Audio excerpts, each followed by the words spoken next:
Хориглох үйл ажиллагааг нэлээд хүчтэйж оруулж өгсөн. Үндэсний аюулгүйд нийт ашиг сонирхлоос зөрчиж байгаас бусад тохиолдолд бизнесийн үйл ажиллагаанд оролцох, бизнес эрхчлөөг, эдийн засгийн эрхчлөлөг хязгаарласан хууль тогтоомж акт баталгааг төрийн байгууллагууд, төрийн албан тушаалтнуудад хориглож байгаа. За хууль заагаагүй аливаа ямар нэгэн хяналт шалгалт хийх дүрм журам баталгааг бүрэн хориглож байгаа. Аж ахуйн үйл ажиллагаа эрхлэгчдийн эд хөрөнгө бие махбодод халдахыг хатуу хориглоно. За зарим аж ахуйн нэгжид давуу эрх олгох, ялгуурлан дэмжихийг хориглоно. Бизнесний үйл ажиллагааны зөв бусаар нөлөөлөх, өмч хөрөнгийг хууль бусаар хураан авах, албадан нийгмийн хариуцлага хүлээлгэхийг хориглоно гэх мэт төрийн эдийн засгт оролцоог нэлээд хязгаарлах, тодорхойлох ажлуудыг хийн. За ингэснээр аж ахуйн үйл ажиллагаа эрхлэгчдийн эрх хамгаалагдаж орчин сайжирна гэж үзэж байгаа. За дараагийн зүйл бол эдийн засгийн бодлогын зөвлөлийн асуудал байгаа. За энд бол хувийн хвшил, мэргэжлийн холбоодоос голлон бүрдсэн зөвлөлийг ерөнхий сайд ахалж ажиллана.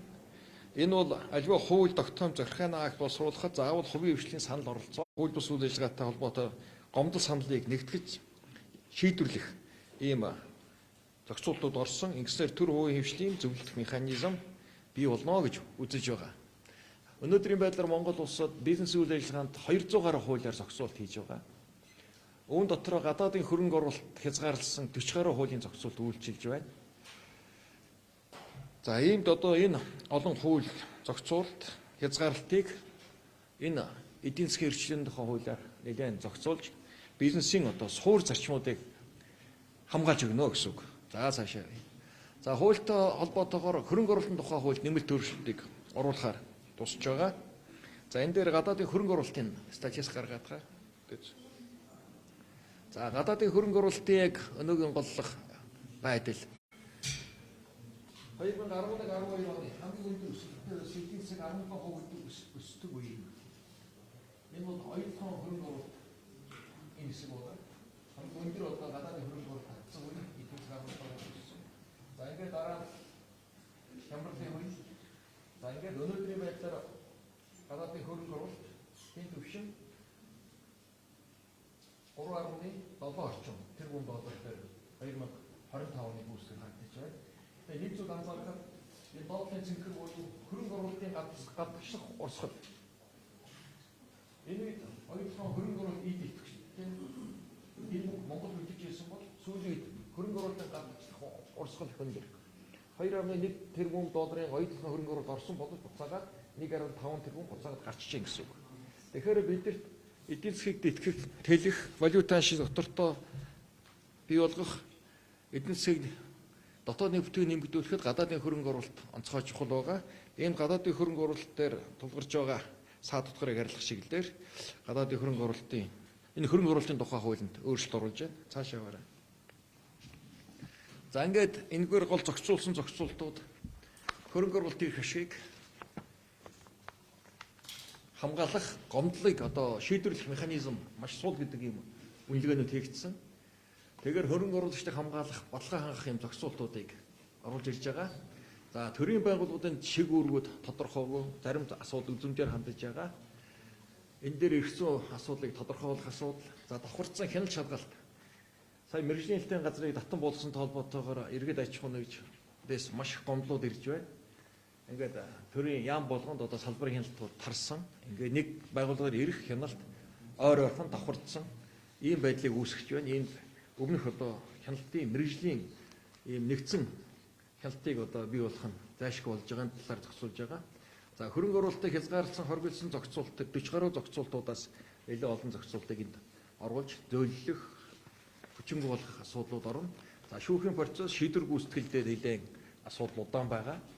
Жишээл эрүүгийн хэргийн шүүхийн шийдвэрийг бол ерөөс 30 хоногийн дотор шийдвэрлээд явцдаг бол иргэний болон бизнесийн маргаанууд дундаж хугацаа ялангуяа гадаадын хөрөнгө оруулалттай маргаан бол дундаж хугацаа 5 жил гэж гарсан. 10 жил дотор шийдвэрлэгдээгүй маргаанууд олон байна.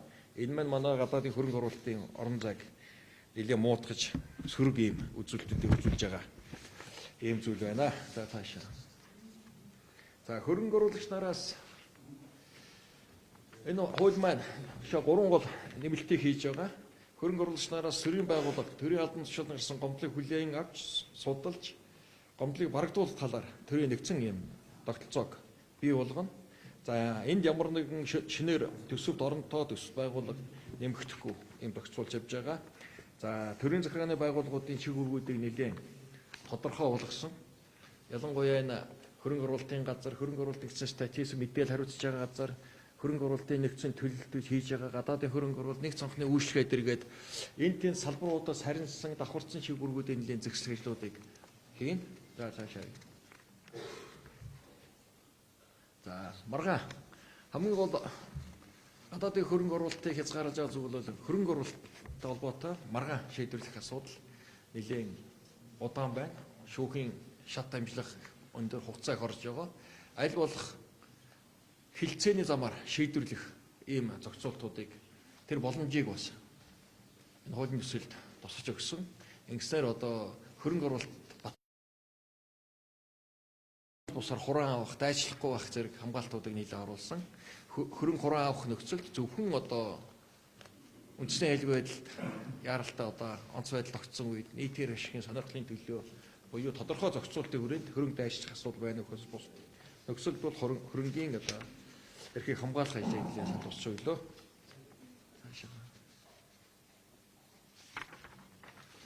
За ингээд хөрөнгө оруулалтын тухай хуулийн нэмэлт өөрчлөлтөөр оллохын 6 өөрчлөлт орж байна. Хөрөнгө оруулагчдын эрх ашигыг хамгаална.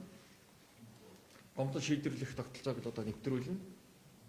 Хөрөнгө оруулалтыг хамгаалах дэмжих үүргийг төр өөрийн үндсэн чиг үүрэг болгож одоо тусгасан, тодорхой тусгасан.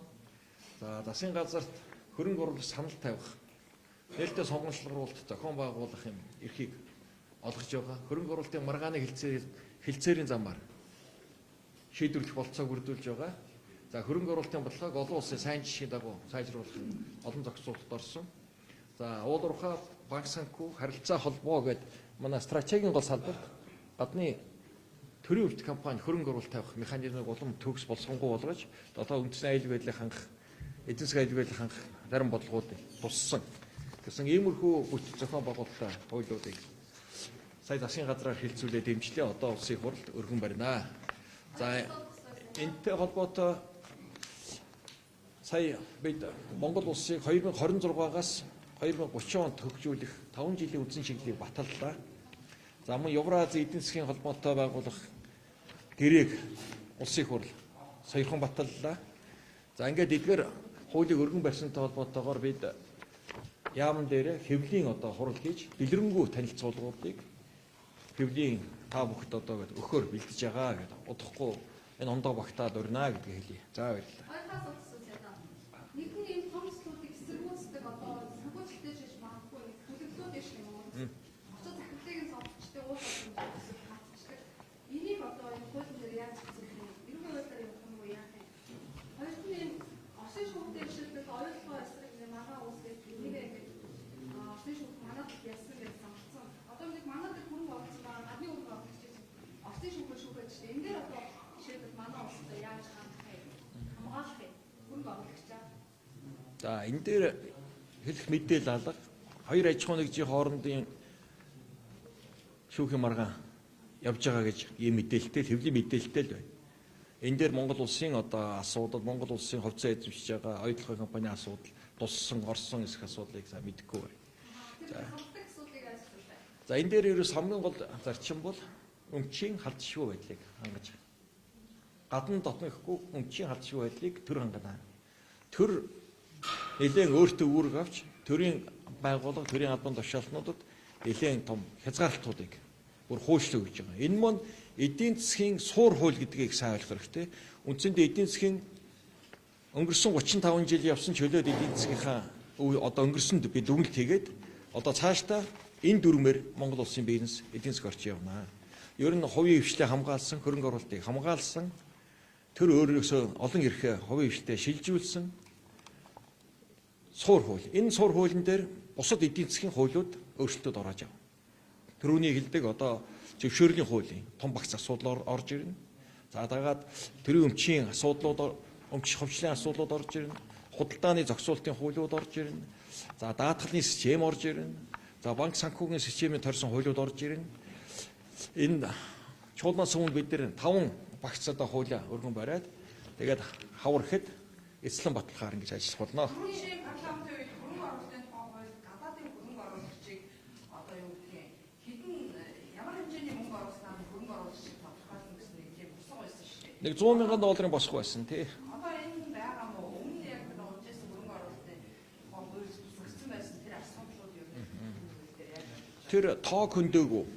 Бид төрийн үргийг тодорхой болгож төрийн хязгаарлалтуудыг л гаргаж өгсөн. Төрийн яагаад гэвэл төрийн эдийн засгт оролцоо өндөр байна. Төрийн өмчийн компаниудын эдийн засгт үзүүлэх нөлөөлөл өндөр байна. Ийм төрийн өмчийн менежментийг сайжруулъя, төрийн өмчийн хувьчлалыг явуулъя. За ингээд төрөөс эдийн засгт оролцож байгаа тэр оролцоо хязгаарлахын тулд эдийн засгийн эрхчлэлийн суур хуулиар энэ төрийн үйл ажиллагааг нэлээд наривчлаад зохицуулъя. Тэгээд гадаадын хөрөнгө оруулалтад таатай тэр орчноо бүрдүүлье гэсэн ийм л зорилгууд явагдаж байгаа. Эсэргүүцэтгэнд бүлэг хүмүүсээ яаж хариуцлага тавих юм? Одоо очоод захирлыг зодоод авах юм. Эсвэл очоод хавдаад авах юм үйл ажиллагаанд ийм хүмүүст одоо яг наа хөрөнгө оруулалт гэж яг ингэж хариуцлага тавьсан гэсэн тодорхой авах юм. Орж байгаа.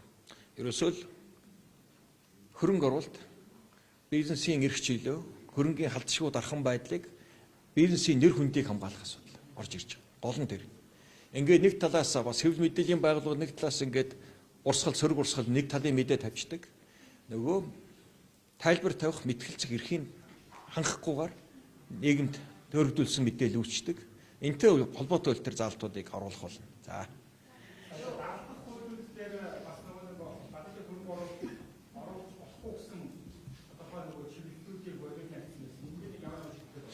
Гадны хөрөнгө оруулалтаас